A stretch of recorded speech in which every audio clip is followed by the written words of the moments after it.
श्रीकृष्णाय नमः। जय गुरुदेव।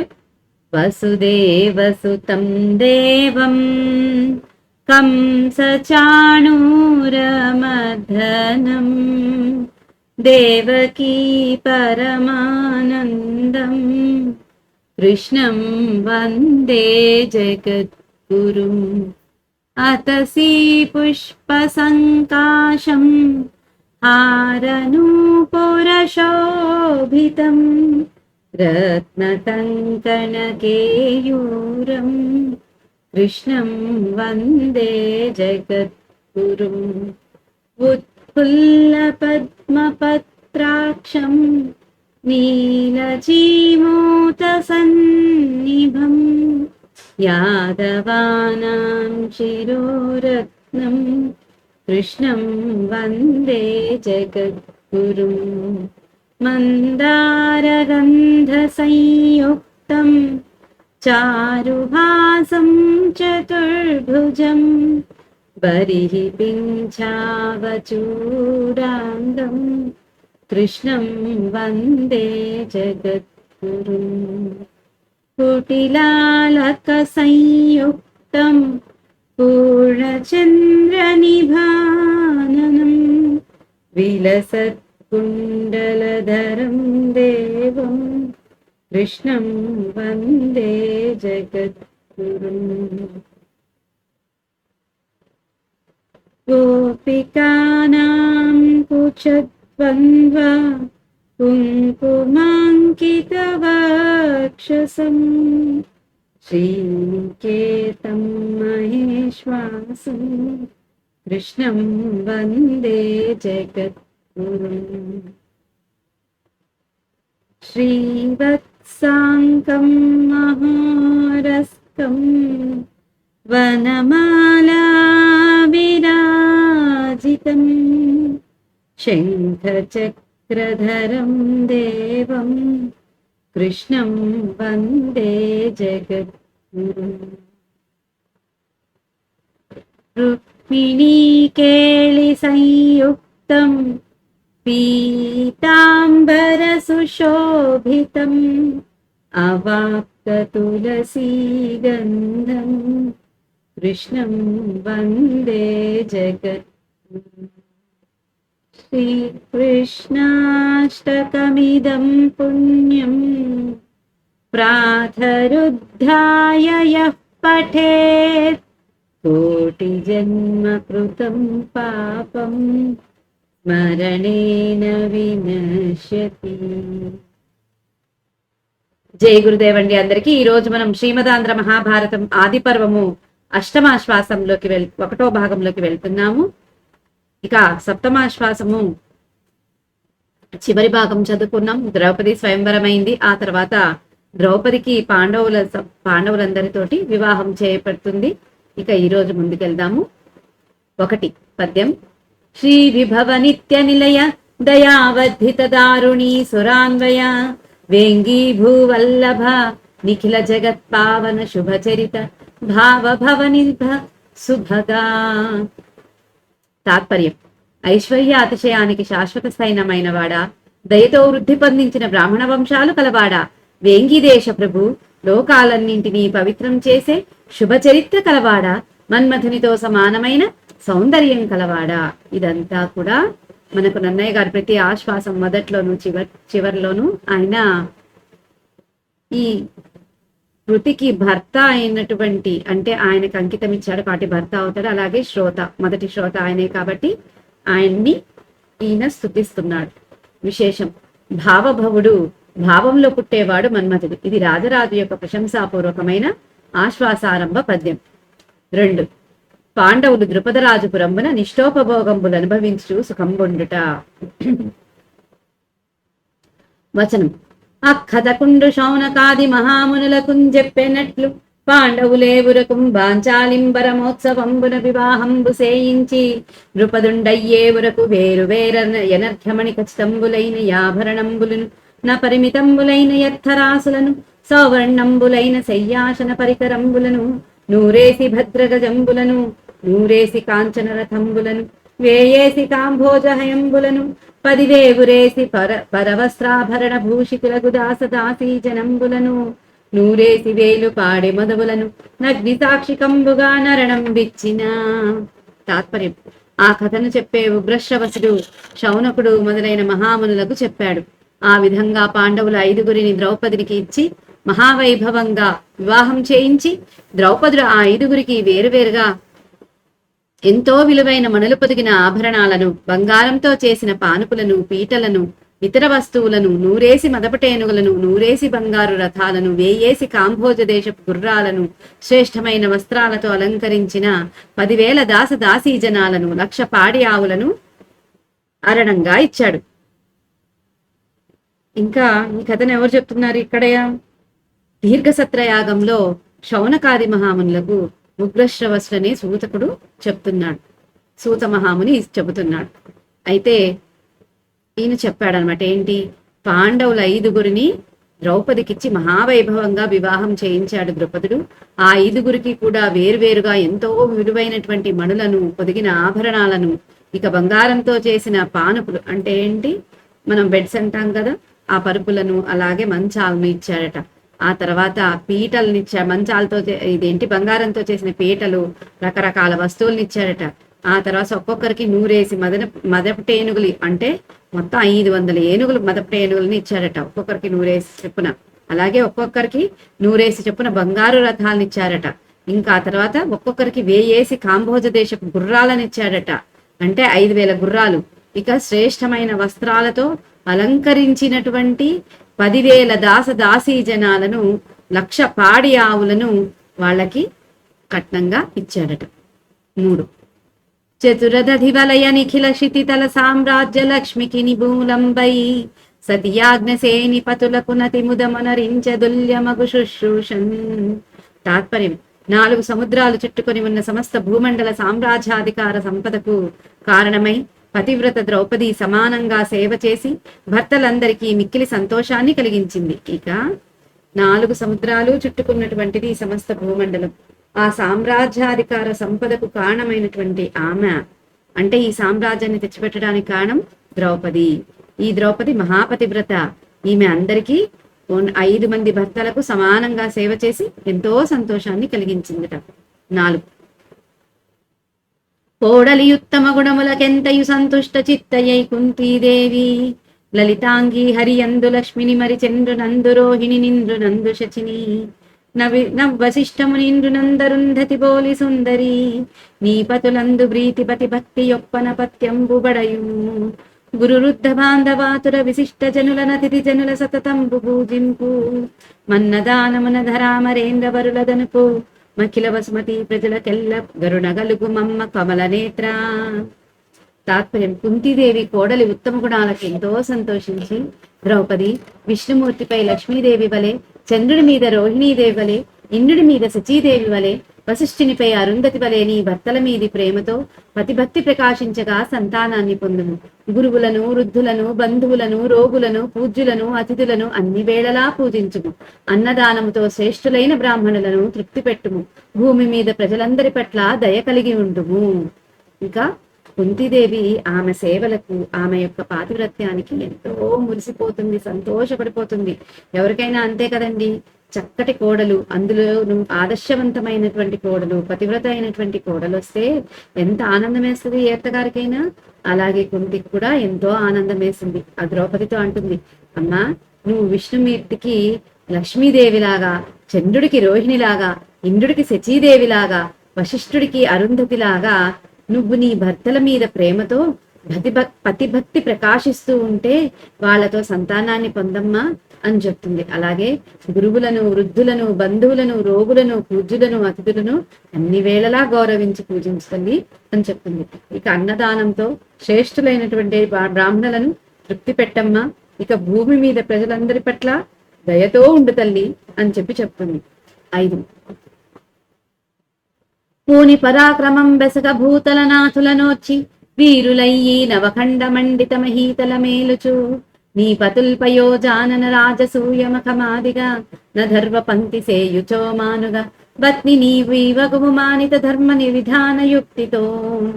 తాత్పర్యం: పద్మం వంటి ముఖం కలవో ద్రౌపది. నీ భర్తలు పూనికతో పరాక్రమాతిశయంతో రాజులను జయించి వీరులై ఈ 9 దీవులతో అలంకరించబడిన ఈ భూమండలాన్ని పరిపాలిస్తూ రాజసూయ యాగం మొదలైన అనేక యాగాలు చేసేటప్పుడు నీవు వాళ్ళ ధర్మపత్నిగా ఉండుము. ఇంకా ఆమె చెప్తుంది, తామర పువ్వు లాంటి ముఖం కలవో ద్రౌపది. నీ భర్తలు ఎంతో ప్రయత్నంతో పరాక్రమంతో రాజులందరినీ జయిస్తారు, వీరులై వస్తారు. ఈ 9 దీవులతో అలంకరించబడి భూమండలాన్ని పరిపాలిస్తారు. దానికోసం వాళ్ళు రాజసూయ యాగం అన్ని మొదలైనటువంటి యాగాలు చేసేటప్పుడు నువ్వు వాళ్ళ ధర్మపత్నిగా వాళ్లకు సహకరించు. విశేషం నవఖండాలు భరత, ఇంద్ర, పురు, గభస్తి, నాగ, తామ్ర, వారుణ, సౌమ్య, గంధర్వ ఖండాలు, జాయదార, కళత్రం, పత్ని మొదలైనవి భార్య పర్యాయ పదాలే అయినా యజ్ఞం వంటి ధర్మ కార్యాలలో భర్త పక్కన కూర్చుండి పాలు పంచుకునే భార్యని ప్రత్యేకించి పత్ని అనటం ఉన్నది. తన పుత్రులు రాజసూయం చేయాలనే భావం ఆ రాజమాత అయిన కుంతీదేవి హృదయంలో ఇంత ముందుగా మోసులెత్తింది. పాండవుల భవిష్యద్దుజ్వల జీవితాన్ని గురించి ఆకాశవాణి, దేవతలు, వ్యాసాది మహర్షులు చెప్పిన వాక్యాలు ఆమె ఆశలకు ఆశయాలకు ఆలంబనాలై ఉంటాయి. ఆ రాజసూయం మహాభారత కథనే మలుపు తిప్పింది. ఇక్కడ ఏం చెప్తున్నారు? నవఖండాలు అంటే ఈ భూమి నవఖండాలతో ఉంది కదా. ఆ ఖండాలు ఏంటి అంటే భరత, ఇంద్ర, పురు, గభస్తి, నాగ, తామ్ర, వారుణ, సౌమ్య, గంధర్వ. ఈ 9 ఖండాలు భూమితో నిండి ఉన్నాయి. అయితే ఇక జాయ, దార, కళత్రం, పత్ని అనేవి భార్యకు పర్యాయ పదాలు. అయినా సరే యజ్ఞం లాంటి ధర్మ కార్యాల్లో కూర్చున్నప్పుడు ఆమెను పిలిచేది పత్ని, ధర్మపత్ని అని మాత్రమే అంటారు. ఇక తన కొడుకులు రాజసూయ యాగం చేయాలనే భావన కుంతీదేవిలో ముందుగానే మొలకెత్తింది. ఎందుకంటే పాండవుల యొక్క ఉజ్వలమైన భవిష్యత్తు జీవితాన్ని గురించి ఆకాశవాణి, దేవతలు, ఇక వ్యాసాది మహాములందరూ చెప్పినటువంటి వాక్యాలు ఆమెలో ఆశలకి ఆశయాలకి పునాదులయ్యాయి. ఇక రాజసూయము, ఈవిడ కోరుకున్న రాజసూయం ఈ మహాభారత కథనే మలుపు తిప్పింది అని చెప్తున్నారు ఇక్కడ. 6 ఇందీవరలోచన నీ అందేనభినందితాత్మనైనట్టులు నీ నందనుల యందు బౌత్రుల యందునభినంద్యం వగుయని దీవించన్.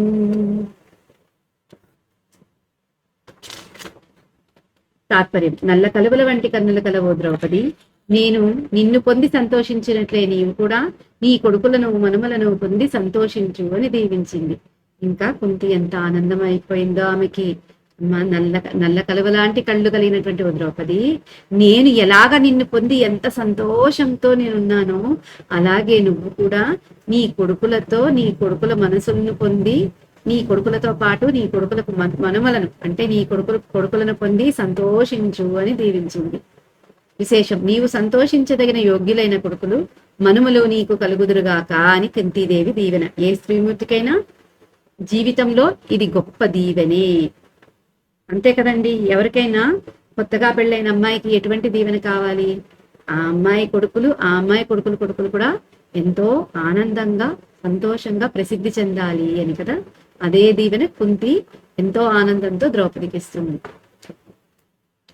వచనం: అట వాసుదేవుండు ద్రౌపదిని బాండవులేవురు వివాహం బగుట విని సంతసిల్లి వారేవురకు వజ్ర వైడూర్య మరకత మౌక్తిక విభూషణంబులును నానాదేశ విచిత్ర వస్తంబులును ననేక కరితుంగరధరత్న శిబికా విలాసిని నివహంబులుం గుర్తించిన.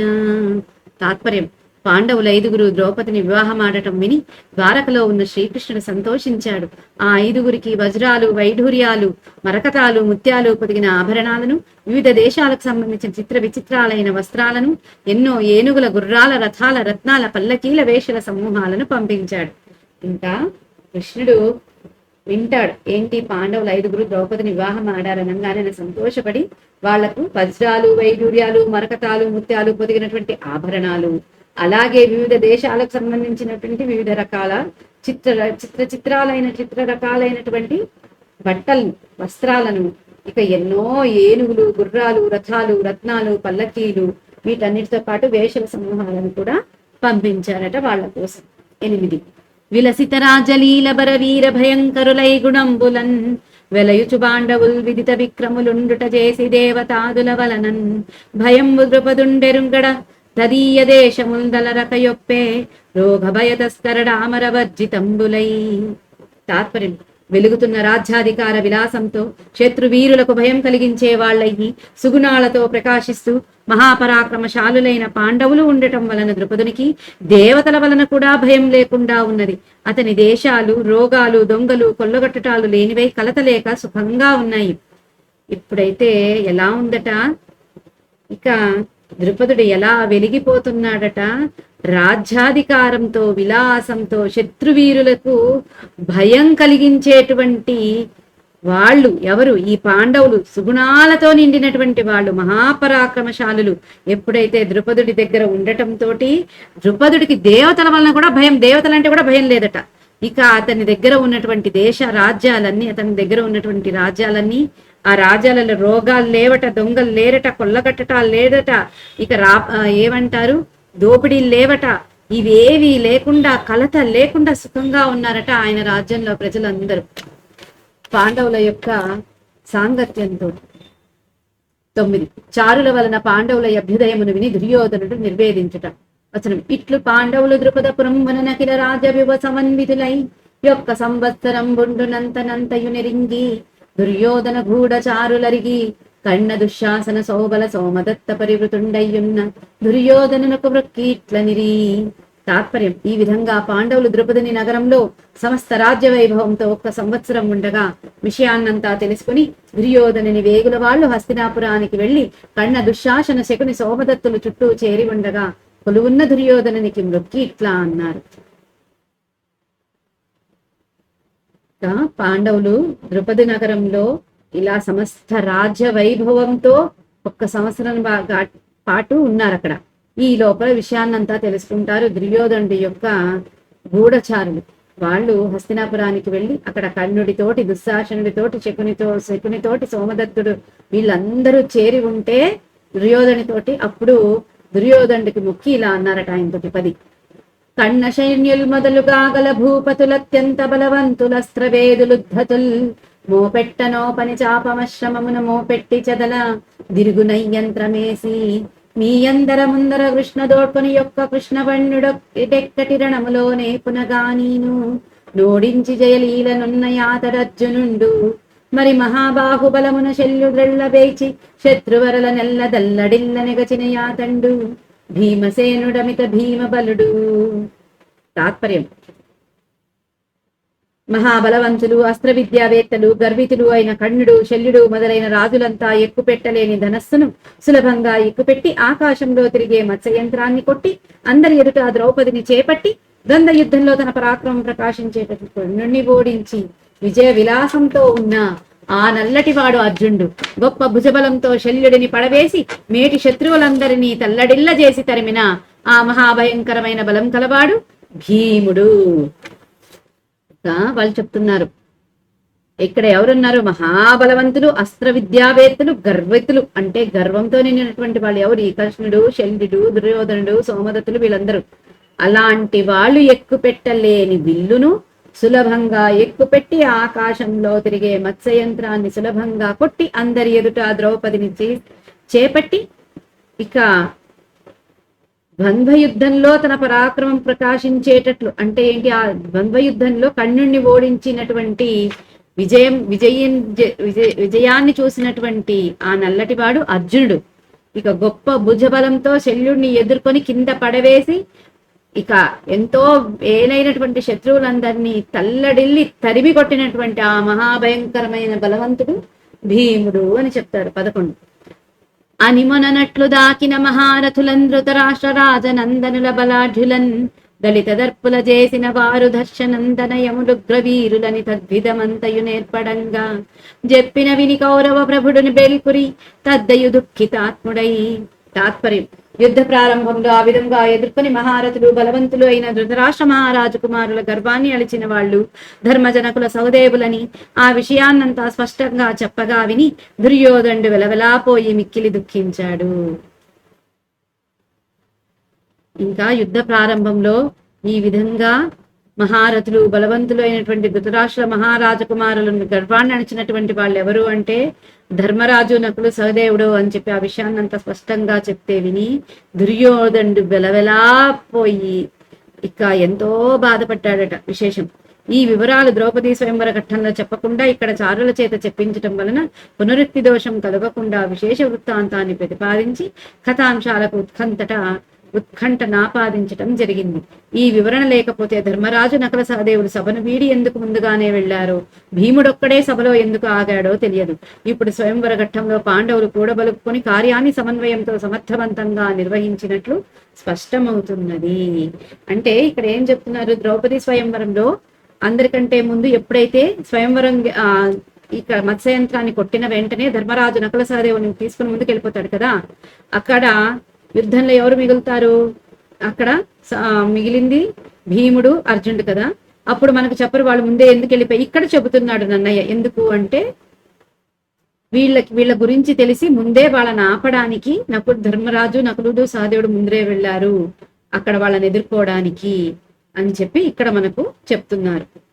12 వచనం, అక్కట పురోచనుండొక్కరుండలక్క ఇంట దగ్ధుండయ్యంగాకేమి దైవానుకూల్యంబులేక మానుషం బెంతయ్యునేమి సేయు బాండవులేమి దైవ సంపన్నులైరోయని వగచి యయ్యవసరంబున ద్రుపదు భేదించి పాండవులనుత్పాదింపవలయునెట్లనిన.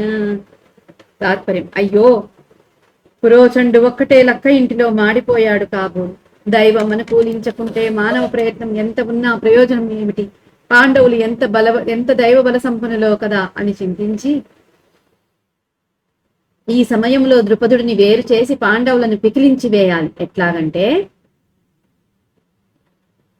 ఇంకా అంటున్నాడు, అయ్యో పురోచండు ఒక్కడే కదా, పురోచండు ఎవరు మనం గుర్తు తెచ్చుకోవాలి. ఈ పురోచండే పంపిస్తాడు లక్క ఇంటి నిర్మాణానికి కదా దుర్యోధనుడు. ఈ పురోచనుడిని ఈ లక్క ఇంట్లోనే పెట్టేస్తారు వాళ్ళు. భీముడు పురోచనుడిని చంపేసి ఆడ పడేస్తాడు, ఆ లక్క ఇంట్లో కాలిపోతాడు పురోచనుడు. అందుకు అంటారనమాట, దైవము అనుకూలంగా లేకపోతే మనుష్య ప్రయత్నం ఎంత ఉన్నా ప్రయోజనం ఉండదు అని చెప్తున్నాడు ఇక్కడ దుర్యోధనుడు. దానికి తోడు పాండవులు దైవ బల సంపన్నులు, దైవం ఎప్పుడు కూడా వాళ్ళకు అనుకూలిస్తుంది, ఎందుకంటే వాళ్ళు ధర్మపరులు కాబట్టి అని బాధపడి, అయినా ఈ సమయంలో ద్రుపదుడి నుంచి వేరు చేసేయాలి పాండవుల్ని అని అనుకుంటాడు. ఎలాగా అంటే చెప్తున్నారు విశేషం అలంకారం అర్థాంతరన్యాసం. 13 యాదవ వృష్ణి భోజవరులందరూ పాండవ పక్షపాతులచ్చేది విభుండు వారలన చేకొను వాడగు వీరలెల్లనాత్మోదయ వృద్ధి పొంటెను దదున్నతి గోరుదురట్లుగావు నన్భేదము సేయగా వలయు వెల్చన ఎందరు గూడకుండగన్. తాత్పర్యం, యాదవ వృష్ణి భోజకుల శ్రేష్ఠులంతా పాండవ పక్షపాతులు. ఆ చేది రాజైన శిశుపాలుడు కూడా వాళ్ళ పక్షం వహించేవాడే. వీళ్ళంతా తమ అభ్యుదయం కంటే పాండవుల అభివృద్ధినే కోరుతారు. అందువలన వీళ్ళంతా ఒక్కటి కాకుండా భేదం కల్పించాలి. ఇంకా చెప్తున్నాడు, యాదవ వంశం వాళ్ళు, వృష్ణి వంశం వాళ్ళు, భోజ వంశము, కుల వంశం, ఈ భోజ వంశం అంధక వంశం వాళ్ళందరూ కూడా పాండవ పక్షపాతులు. వాళ్ళు పాండవులు అంటే ఇష్టపడతారు. ఆ చేదిరాజు శిశుపాలుడు కూడా వాళ్ళ పక్షం వాడే. వీళ్ళంతా తమ అభ్యుదయం కంటే కూడా, తమ వృద్ధి కంటే కూడా పాండవుల అభివృద్ధిని కోరుకునే వాళ్ళు. అందువలన వీళ్ళనంతా కూడా ఒకటి కాకుండా వీళ్ళ మధ్యలో భేదాలు కల్పించాలి అని యోచన చేస్తాడు. విశేషం, పాండవులకు పెద్ద తండ్రి కొడుకులైన దుర్యోధనాదులు శత్రువులయ్యారు. ద్రుపద రాజపుత్రికను వివాహం చేసుకునటం వలన పాండవులకు బంధువర్గం ఏర్పడింది. ఈ సంగతి వ్యాసుడు ఇదివరకే సూచించాడు. పాండవ మిత్రులు, బంధువులు వారి వారి స్వార్థాల కంటే పాండవుల అభ్యుదయాన్ని కోరుతారు. కౌరవ పక్షం దానికి విరుద్ధం, వారికి స్వార్థమే లక్ష్యం. ఈ సంగతి తెలుసుకున్న దుర్యోధనుడు పాండవ బలాన్ని అంచనా వేసి భయపడి వాళ్ల పట్ల భేదోపాయాన్ని ప్రయోగించాలని యోచించాడు. కణికుడు బోధించిన శుక్రనీతి ప్రకారం శత్రువుల పట్ల భేదోపాయాన్ని ప్రయోగించడానికి దుర్యోధనుడు ప్రయత్నం చేస్తున్నాడు. ఇక ఏం చెప్తున్నారు ఇక్కడ, ఇక శత్రువులకి మధ్యలో భేదాలు, తేడాలు కల్పించడానికి, డిఫరెన్సెస్ అంటాం కదా, ఆ డిఫరెన్సెస్ కలిగించడానికి దుర్యోధనుడు కణికుడు బోధించిన నీతి ప్రకారం ప్రయత్నాలు చేస్తున్నాడట. పాండవ బలాన్ని అంచనా వేసేసాడు. ఎప్పుడైతే ద్రుపదుడితో బియ్యం అందారో వీళ్ళ బలం పెరిగిపోయింది. అలాగే ఇక యదువంశ వైపు వాళ్ళందరూ కూడా పాండవుల వైపు వెళ్ళిపోయారు. ఇక వాళ్ళ బలం పెరిగింది అని. అందులోనూ పాండవ పక్షపాతులు పాండవుల అభివృద్ధినే కోరుతారు, కానీ తమ అభివృద్ధి కంటే పాండవుల అభివృద్ధినే కోరుతారు. అటువంటి మంచి హృదయం కల వాళ్ళు అనేసి వాళ్ళ మధ్య తేడాలు కల్పించాలి అని యోచన చేస్తున్నాడు. 14వ వచనం. అని దుర్యోధనుండు పాండవ పాంచాల విభేదనోపాయంబు చింతించుచుండే నంత విదురుండు పాండవాభ్యుదయంబున పాంచాలి స్వయంవరంబున దుర్యోధనాదులు భగ్నదర్పులగుటయు విని సంతసిల్లి పాండవులు ద్రుపద రాజపుత్రిం వెండి అయి ద్రుపదపురంబున సుఖంబున్నారని ధృతరాష్ట్రునకు చెప్పిన తండ్రిట్లనియే. తాత్పర్యం. అని దుర్యోధనుడు పాండవులను ద్రుపదుని నుండి వేరు చేసే ఉపాయాన్ని ఆలోచిస్తూ ఉన్నాడు. అంతలో విదురుడు పాండవుల అభ్యుదయాన్ని, ద్రౌపది స్వయంవరాన్ని, దుర్యోధనుడు భంగపడటాన్ని విని సంతోషించి పాండవులు ద్రౌపదిని పెండ్లి చేసుకుని ద్రుపదుడి నగరంలో సుఖంగా ఉన్నారని ధృతరాష్ట్రునికి చెప్పగా అతడు ఇట్లా అన్నాడు. ఇక దుర్యోధనుడు పాండవులను ద్రుపదుడి దగ్గర నుంచి ఎలా వేరు చేయాలా అని ఆలోచిస్తూ ఉంటే ఈ లోపల విదురుడు పాండవుల యొక్క అభ్యుదయము, వాళ్ళ యొక్క ద్రౌపది స్వయంవరము, దుర్యోధనుడు బాధపడ్డము ఇవన్నీ కూడా విని సంతోషిస్తాడు. సంతోషించి తన చారుల ద్వారా తెలుసుకుంటాడు విదురుడు. ఇక పాండవులు ద్రౌపదిని పెళ్లి చేసుకుని ద్రుపదుడి నగరంలో సుఖంగా ఉన్నారని ధృతరాష్ట్రుడికి చెప్తాడు. చెప్పగా ధృతరాష్ట్రుడు ఇలా అన్నాడట. 15. యజ్ఞసేను కూతున బిజాతనాతని యజ్ఞవేదినుతితయైన దాని ననగ విధి వివాహమై పాండునందనల్ మిగుల మిత్రబల సమృద్ధులైరి. తాత్పర్యం. యజ్ఞవేదికలో పుట్టి ఉత్తమ వంశం కల ద్రౌపదిని చక్కగా వివాహం ఆడటం వలన పాండవులు మిక్కిలి మిత్రబలాన్ని పొందారు అని అన్నాడు. అంటే యజ్ఞంలో పుట్టింది అయోనిజ ద్రౌపది. అలా పుట్టినటువంటి ఉత్తమ వంశం కల ద్రౌపదిని వీళ్ళు వివాహం ఆడేటప్పటికీ పాండవులు ఇంకా మిత్రబలాన్ని పెంచేసుకున్నారు. దాంతో విశేషం. గృహస్థ ధర్మంలో ఉత్తమ వంశంలో పుట్టి గుణవతి అయిన వధువుకుండే ప్రాధాన్యం ధృతరాష్ట్రుని మాటలో ధ్వనిస్తున్నది. 16. కొడుకుల అభ్యుదయము వినికడు సంతసమయ్య నివుడు కౌరవ కులమేర్పడ వెలిగెనెల్ల రాజుల నొడిచిన భుజవీర్యమున మహోత్సాహమునన్. తాత్పర్యం. పాండవుల అభివృద్ధిని గూర్చి వినటం వలన ఎంతో సంతోషం కలిగింది. ఇప్పుడు కౌరవ వంశం రాజులందరినీ ఓడించిన భుజబలంతో మహోత్సాహంతో బాగా ప్రకాశించింది. ఇక పాండవుల అభివృద్ధిని గురించి వినడంతో ధృతరాష్ట్రుడికి ఎంతో సంతోషం కలిగిందట. ఇక కౌరవ వంశ రాజులందరినీ ఓడించినటువంటి భుజబలము మహోత్సాహంగా ప్రకాశించిందట ధృతరాష్ట్రుడిలో. వచనం 17. అని విదురునకు మన ప్రియంబుగా బలికి అంతఃపురంబున కుంజని అంతస్తాపం వేర్పడకుండా నుండునంత గడ్న దుర్యోధనుడు ధృతరాష్ట్రుని పాలికింజని ఇట్లనిరి. తాత్పర్యం. అని విదురుని మనసుకు సంతోషం కలిగేటట్లు పలికి అంతఃపురానికి వెళ్లి తన మనస్సులోని దుఃఖం బయటపడకుండా ఉండగా కర్ణ దుర్యోధనుడు ధృతరాష్ట్రుని దగ్గరకు వెళ్లి ఇట్లా అన్నారు. ఇక విదురుడికేమో సంతోషం కలిగేలాగా మాటలు చెప్తాడు దుర్యోధనుడు. అంతఃపురానికి వెళ్ళిపోతాడు. అక్కడ తన మనసులో దుఃఖం బయటపడకుండా కష్టపడుతూ ఉంటే ఈ లోపల కర్ణుడు దుర్యోధనుడు ధృతరాష్ట్రుడి దగ్గరకు వెళ్ళి ఇలా అన్నారట. 18. దుర్యోధనుడు తండ్రితో పాండవ పాంచాల విభేదోపాయంబును ఆలోచించుట. రేయును బగులును విదురుడు నీ యొద్దనయునికి చేసి నేరము పలుకన్ మా ఇష్టం బెరింగింపగధీయుత నెడయడగంటి మిన్ని దివసంబులకు. తాత్పర్యం. రాత్రి పగలు విదురుడు నీ వద్దనే ఉండటం చేత మా మనసులోని మాట చెప్పలేకపోయాం. మేధావి, మా కోరిక తెలపటానికి ఇన్ని రోజులకు అవకాశం ఏర్పడింది. ఇంకేం చెప్తున్నా చూడండి. రాత్రి పగలు ఎప్పుడూ విదురుడు నీ దగ్గరే ఉంటారు తండ్రి, అందుకే మా మాటలు నీకు చెప్పలేకపోయాం. నువ్వు మేధావి, తెలివివంతుడివి, మా కోరిక తెలపడానికి ఇన్ని రోజులకు మాకు అవకాశం చిక్కింది. ఏంటి తండ్రిని ఇన్ని రోజులైనా చూడకోకుండా ఉండి ఇప్పుడేమో విదుడి పేరు వంక పెట్టుకొని చెప్తున్నారు విదుడు అడ్డంగా ఉన్నాడు నీ దగ్గర అనేసి. చూడండి. 19. విదురుడు పాండవహితుడని మొదలన ఎరింగియును నతి విమోహంబున నవ్విదురు వచనంబ నిలుపుదు హృదయంబున నతడు పెద్ద ఇష్టుడు మీకు. తాత్పర్యం. విదురుడు పాండవులు మేలు కోరేవాడని మొదటనే తెలిసి కూడా మిక్కిలి అజ్ఞానంతో ఆ విదుడి మాటే మనస్సులో నిలుపుకుంటావు. అతడు మీకు బాగా ఇష్టమైన వాడు. ఇంకా అంటున్నాడు, విదురుడు పాండవుల పక్షపాతని తెలిసి కూడా ఎంత అజ్ఞానంగా ఉన్నావు, తెలివి లేకోకుండా ఆ విదుడి మాటలే మనస్సులో నిలుపుకుంటావు. నీకు చాలా ఇష్టమైన వాడులే ఆ విదుడు అని నిష్ఠూరం పలుకుతున్నాడు అనమాట.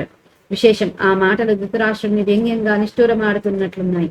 మనసును విరిచే మాటలు ఇట్లాగే ఉంటాయి అని అనగా వారితో ధృతరాష్ట్రుడు ఈ విధంగా అన్నాడు. 21. పలుకుల జైవుల పాండవులకు ప్రీతి గల ఎట్ల ఎండుదు గాని నాదు హృదయంబు విదురున కెన్నండు నెరిగింపనేను మీ తలచిన యువ్విధంబ తలచుచునుండుదు దైవ సంపద గల వారల బాండవరులనేమి సేయంగనగు నెద్ది చెప్పుడిష్టంబింకననిన విచిత్ర వీర్యాత్మజునకు దుష్ట చేష్టితుండు దుర్యోధనుండిట్టులనియే జిత్తగింపుమవని నాథ పాండురాజు సుతుల వాంచాలపతి యొద్ద నుండకుండ జేయుటుచుటం ఉచితమిప్పుడు. తాత్పర్యం: మాటలలో చేతలలో పాండవుల పట్ల ప్రీతి ఉన్నట్లే ఉంటాను, కానీ నా మనసును విదురునికి ఎన్నడూ తెలియనీయలేదు. మీ అభిప్రాయమే నా అభిప్రాయం. పాండవులు దైవబలం కలవాళ్ళు, ఏం చేయగలం? ఇక మీకు ఏది ఇష్టమో చెప్పండి అని ధృతరాష్ట్రుడు అనగా, దుర్మార్గపు పనులు చేసే దుర్యోధనుడు ఈ విధంగా అన్నాడు: మహారాజా, చిత్తగించండి. పాండవులను పాంచాల రాజు దగ్గర ఉండకుండా చేయటం ఇప్పుడు ఉచితమైన పని. ఇంకా చెప్తున్న మాటల్లో చేతులు ధృతరాష్ట్రుడు అంటున్నాడు దుర్యోధనుడితోటి, కర్ణుడితోటి, మాటల్లో చేతుల్లో పాండవుల పట్ల నేను ఇష్టం ఉన్నట్లుగానే నటిస్తాను, కానీ నా మనసు ఎప్పుడు విదురుడికి తెలియనివ్వను. నీ అభిప్రాయమే నా అభిప్రాయం. దానికి తోడు పాండవులు దైవబలం ఉన్నవాళ్ళు, మనమేం చేయగలం? ఇక మీకేది ఇష్టమో చెప్పు అని అంటే ధృతరాష్ట్రుడు అప్పుడు దుర్యోధనుడిలా అన్నాడట: మహారాజా విను, పాండవులను పాంచాల రాజ్య దగ్గర నుంచి ఎలా దూరం చేయాలో అలా దానికి ఆ పని చేయటమే ఇప్పుడు సరైన పని అని అంటారు. విశేషం ఇది ధృతరాష్ట్రుని స్వభావాన్ని వ్యక్తం చేసే సీసం. బహిరంగంగా పాండవ ప్రీతి, అంతరంగంలో పాండవ ద్వేషం అతని స్వభావం. అందులో తండ్రి కొడుకులు బింబ ప్రతిబింబాలు. ఆలోచన కొడుకుది, ఆచరణ తండ్రిది. సీసం వంటి కఠిన పాషాణ హృదయం ఈ సీత పద్యంలో సూచితం. ఇక్కడ విశేషం ఏం చెప్తున్నారు? ధృతరాష్ట్రుడి యొక్క స్వభావం తెలియజెప్తున్నారు ఈ పద్యంలో. దానికి తోడు బయట ఏమో పాండవుల మీద ఇష్టం, లోపలేమో పాండవుల మీద ద్వేషం. ఈయన స్వభావం. అయితే తండ్రి కొడుకులు ఇద్దరు బింబ ప్రతిబింబాలు. అంటే ఒకరిది బింబమైతే ఇంకొకరిది ప్రతిబింబం. అలాగే ఇక ఆలోచన కొడుకుదైతే ఆచరణ మాత్రం తండ్రిది. దుర్యోధనుడు ఇలా చెయ్యని చెప్తే అది చేసేస్తాడు ధృతరాష్ట్రుడు. అది ఇక్కడ చూపిస్తున్నారు మనకి 22 వచనం. అది ఎట్లని నంబుత్రమిత్ర బాంధవ బల సంపన్నుడైన నృపదునొద్ద బాండవులుండు వారైన వారలం కృష్ణ బలదేవులు ఎదురుష్ని భోజాంధక వర్గములతో వచ్చి కూడిన నెవ్వరు సాధింపనో పరుగావున నెడసేయక ద్రుపదుండు పాండవుల విడుచునట్లుగా భేదింతమండే వలను గల వారలం బంచి కౌంతేయ మాద్రేయులను దమలో విరక్తులగునట్లుగా జేయింత ముండెనతి లలిత నతలలిత ప్రమదాజనంబుల ప్రత్యేకంబ ఏవురకం ప్రయోగించి ద్రౌపది వలన విరక్తి పుట్టింతముండే నేవురకు ఒక్కతి యాలగుట కష్టంబని ద్రౌపది పాండవుల వలన విగత స్నేహగా వింతముండే నృపాంశు ప్రయోగంబుల భీము వధించి తక్కిన వారల బలహీనులంజేయుదము. తాత్పర్యం: అది ఎట్లాగంటే పుత్రమిత్ర బంధువులం సంబంధృద్ధిగా కల ద్రుపదుడి దగ్గర పాండవులుండి వాళ్లకు తోడుగా శ్రీకృష్ణ బలరాములు యదువృష్ణి భోజాంధక వర్గాలతో వచ్చి చేరితే ఇక వాళ్లను జయించటం ఎవ్వరికీ సాధ్యం కాదు. అందువలన ఆలస్యం చేయక ద్రుపదుడు పాండవులను వదిలేటట్లుగా చీలిక కలిగిద్దాం. లేకుంటే నేర్పరులైన వాళ్లను పంపి కుంతి కొడుకులకు, మాద్రి కొడుకులకు తమలో తాము ప్రేమ లేని వాళ్ళయ్యేటట్లు చేద్దాం. అట్లా కాకుంటే మిక్కిలి అందగత్తలైన ఆడవాళ్లను పాండవుల 5గురిపై ప్రయోగించి ద్రౌపది పట్ల ఏవగింపు పుట్టిద్దాం. కాకుంటే 5గురికి ఒక్కతే భార్య కావటం కష్టమని ద్రౌపదిని పాండవుల మీద ప్రేమ లేనిది అయ్యేటట్లుగా చేద్దాం. లేకుంటే చాటుమాటు మంత్రతంత్రాలు నడిపి భీముడిని చంపి మిగిలిన వాళ్లను బలహీనులుగా చేద్దాం. అమ్మా బాబోయ్, ఎంత కుట్రలు, ఎన్ని కుట్రలు, ఎంత దుర్మార్గమో చూడండి. ఎలా అని చెప్తున్నాడు చూడండి దుర్యోధనుడు. ఎట్లా అంటే పుత్రమిత్ర బంధుబలం ఎంతో ఉంది ద్రుపదుడి దగ్గర. అలాంటి ద్రుపదుడి దగ్గర పాండవులు ఉన్నారు. వాళ్లకు తోడుగా శ్రీకృష్ణుడు బలరాములు యదు వృష్ణి భోజ అందక వర్గాలతో గనక వచ్చి చేరిపోతే ఇక వాళ్ళని జయించడం ఎవ్వరికీ సాధ్యం కాదు. కాబట్టి ఆలస్యం చేయకుండా ద్రుపదుడు పాండవులను వదిలేటట్లు ముందు చీలిక కలిగించాలి. లేకుంటే ఇది కాలేదు అంటే నేర్పరులైన వాళ్ళను పంపి కుంతి కొడుకులకు, మాద్రి కొడుకులకు, అంటే కుంతి కొడుకులు ఎవరు? ధర్మరాజు, భీముడు, అర్జునుడు కదా. మాద్రి కొడుకులు నకులుడు, సహదేవుడు. వీళ్ళల్లో వీళ్ళ మధ్య ప్రేమ లేకోకుండా ఉండేటట్లు చేయాలి.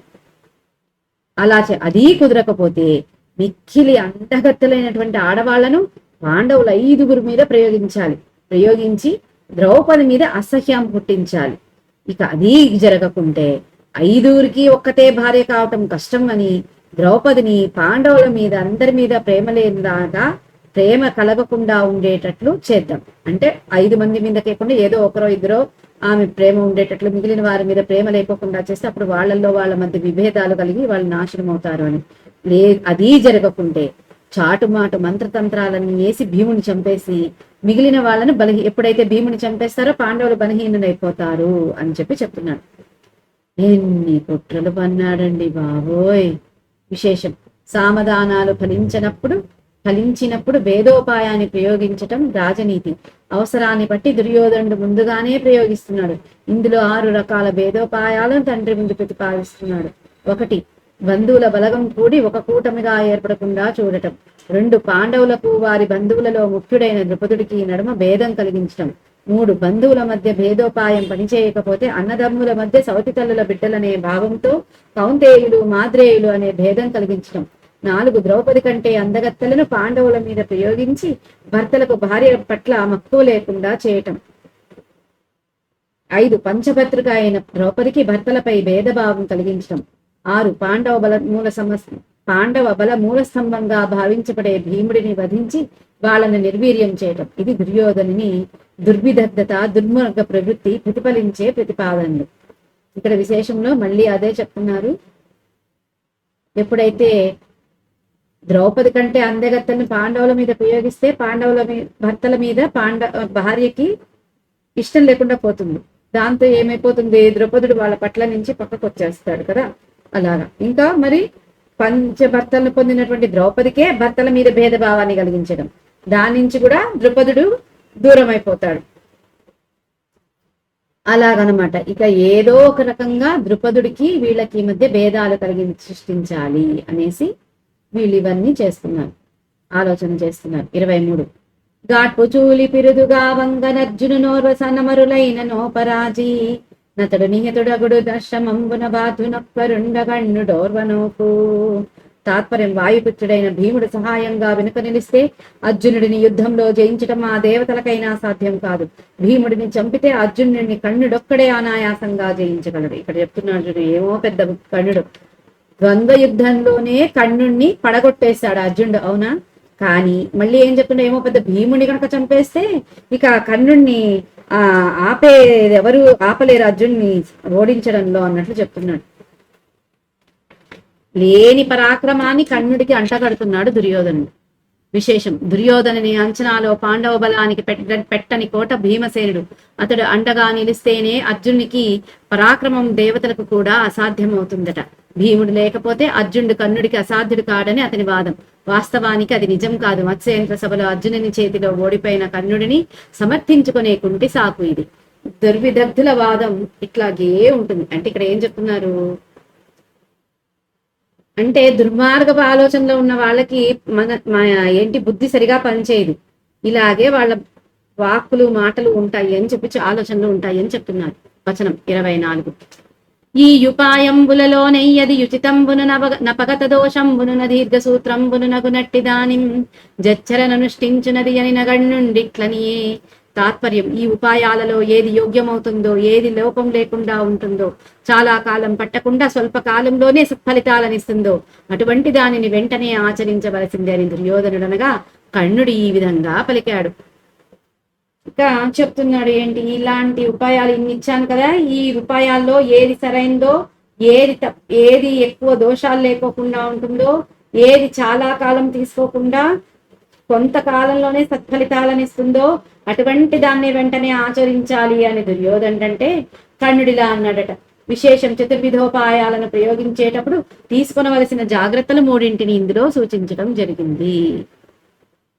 25, ఆర్యవృత్తుండు రాజాన్వయ సమ్మతుడభిమత సంబంధుడైన వాడు గుణవంతులకు చున్న కొడుకులు గలవాడు పాంచాలుడేల యప్పాండు సుతుల వినయ సంపన్నుల విడుచువాడగు మరివాడు నందను లేక పత్ని అందకర మనురక్తులుగావున దమలోన నేల భేదిల్లు దురెన్నడయ్యు నొక్క సతికి పతులు పెక్కొండ్రురగుట్టిది సతుల కోర్కిగాన యతివ కృష్ణ సుందరాంగి వారి అందేలయ పరక్తయగు మనోముదంబుదగులుగాక. తాత్పర్యం: మంచి నడవడిక కలవాడు, రాజవంశాలకు ఇష్టమైన వాడు, ప్రియమైన బంధుబలం కలవాడు, గుణవంతులైన కొడుకులు కలవాడు అయిన ద్రుపదుడు వినయ సంపన్నులైన ఆ పాండవులను ఎందువలన వదిలివేస్తాడు? అంతేకాదు, పాండవులంతా ఒకే భార్య మీద మిక్కిలి ప్రేమ కలవాళ్ళు. అందువలన వాళ్ల మధ్య ఎందుకు వైరం ఏర్పడుతుంది? కాగా ఎప్పుడైనా స్త్రీలు పెక్కుమంది భర్తలను కోరుకుంటారు. అందువలన అందగత్త ద్రౌపది పాండవులను మనసారా ప్రేమిస్తుందే గాని తిరస్కరిస్తుందా? ఇంకా చెప్తున్నాడు కర్ణుడు. మంచి నడవడిక గలవాడు, రాజవంశాలకి ఇష్టమైనటువంటి వాడు, ప్రియమైన బంధుబలం కలవాడు, గుణవంతులైనటువంటి కొడుకులను కలవాడైన ద్రుపదుడు. ఇలాంటి ద్రుపదుడు వినయ సంపన్నులైనటువంటి ఆ పాండవులను ఎందుకు వదిలేసుకుంటాడు? అంతేకాదు, పరాక్రమవంతులు ఆ పాండవులు, గుణవంతులు, ఇలాంటి వాళ్ళని ఎందుకు వదిలేసుకుంటాడు? ఇక ద్రుపదుడు వదులుకోడు వాళ్ళని. పాండవులందరూ ఒకే భార్య మీద ఎంతో ప్రేమ కలిగినటువంటి వాళ్ళు. అందువలన వాళ్ళ మధ్య వాళ్ళకి ఎందుకు వైరం వస్తుంది?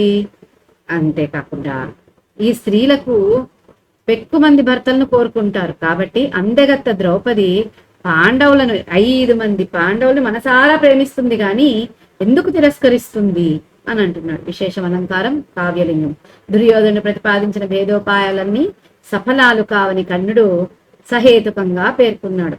నువ్వు చెప్పావి ఇవేవో అవుతాయని, కానీ ఇవి కావు అని ప్రమాణకంగా సరైన కారణాన్ని చెప్పాడనమాట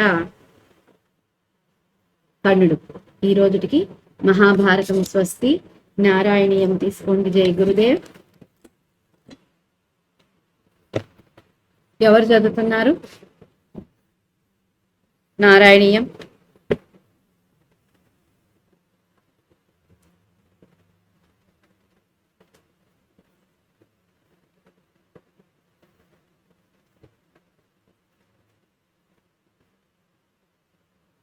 తొందరగా తీయాలి నారాయణం బుక్. ఎవరైనా ఎవరు చదవరా ఈరోజు?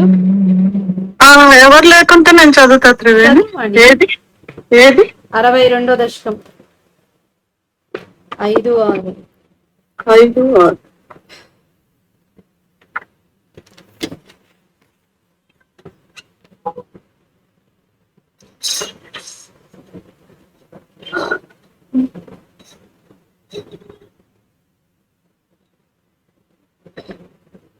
అవోచైవం తాన్ కిమహ విదితం మే నిగదితం గిరీంద్రోనన్వేష స్వబలిముపభుంక్తే స్వవపుషా అయం గోత్రో గోత్రాద్విషి చ కుపృతే రక్షితుమలం సమస్తానిత్యుక్త జహృషురఖిలా గోకులజుషః. 62వ దశకం వాణి 5-6. 62 చదివా. ఓ సారీ 6 చదివా. భవద్వాచం శ్రుత్వా బహుమతియుతాసేపి పశుపాః ద్విజేంద్రానచ్చంతో బలిమగదురుచ్చైః క్షితిభృతే వ్యదుః ప్రాదక్షిణ్యం సుభృశమనమన్నారదయుతాః ప్రమాదశైలాత్మా బలిమఖిలమాభీరపురతః. బాగా చదివావాణి. నందుడు మొదలైన గోపాలురందరూ నీ మాటలను గౌరవించి బ్రాహ్మణోత్తములను గొప్పగా అర్చించిరి. గోవర్ధన పర్వతమునకును నానా విధములైన పూజోపహారములను సమర్పించిరి. ఆ పర్వతమునకు ప్రదక్షిణములు చేసి నమస్కరించిరి. అప్పుడు నీవు నందాది గోపాలకు సమక్షముననే గోవర్ధన పర్వత రూపమున వారి నైవేద్యములను ఆరగించితివి. ఇక చెప్తున్నాడు ఏంటి, మనకు నానబట్టతి వారు చెప్పారు ఏంటి ముందు పద్యంలో. అయ్యా, తండ్రితో చెప్పాల్సి నాన్న, గోవర్ధన పర్వతమే మనకు పూజనీయము, బ్రాహ్మణులే మనకు పూజనీయులు, ఇంద్రుడు కాదు అంటారు. సరే అని గోపాలందరూ కూడా స్వామి నీ మాటలను విని నిన్ను గౌరవించి ఉత్తమమైన బ్రాహ్మణులను గొప్పగా అర్చించారు. ఇక గోవర్ధన పర్వతంలో కూడా నానా రకాలైనటువంటి పూజోపహారాలన్నీ చేసి సమర్పిస్తారు. ఇక ఆ పర్వతాన్ని ప్రదక్షిణాలు చేస్తూ నమస్కరించారు. అప్పుడు నువ్వు ఆ నందాది గోపాలుల మధ్యలోనే వాళ్ళ ముందటే గోవర్ధన పర్వత రూపంలో వాళ్ళ నైవేద్యాలన్నీ ఆరగించావయ్యా అని చెప్తున్నారు. అవోచైవం తాన్ కిమిహ వితిథం మే నిగదితం గిరీంద్రోనన్వేష స్వబలిముపభుంక్తే స్వవపుషా అయం గోత్రో గోత్రాద్విశిష కుపతే రక్షితుమలం సమస్తానిత్యుక్తా జహృషురఖిల గోకులజుషః. బాగా చదివావని.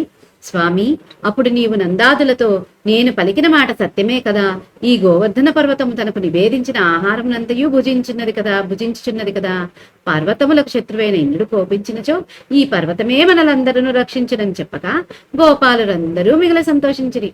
అప్పుడు స్వామి, నువ్వు నందుడితోటి గోపకులతోటి అందరితోటి ఇలా అన్నావు, నేను పలికిన మాట కదా సత్యము. ఈ గోవర్ధన పర్వతము మనం నివేదించిన నైవేద్యాలన్నిటినీ భుజిస్తుంది చూడండి. కాబట్టి పర్వతాలకు శత్రుడు అయినటువంటి ఇంద్రుడు కోపించాడనుకోండి, ఈ గోవర్ధన పర్వతమే మనల్ని రక్షిస్తుంది అని చెప్తే గోపకులందరూ ఎంతో సంతోషించారట. ఇంతటితో స్వస్తి. ఓం శ్రీకృష్ణాయ నమః. జై గురుదేవ్.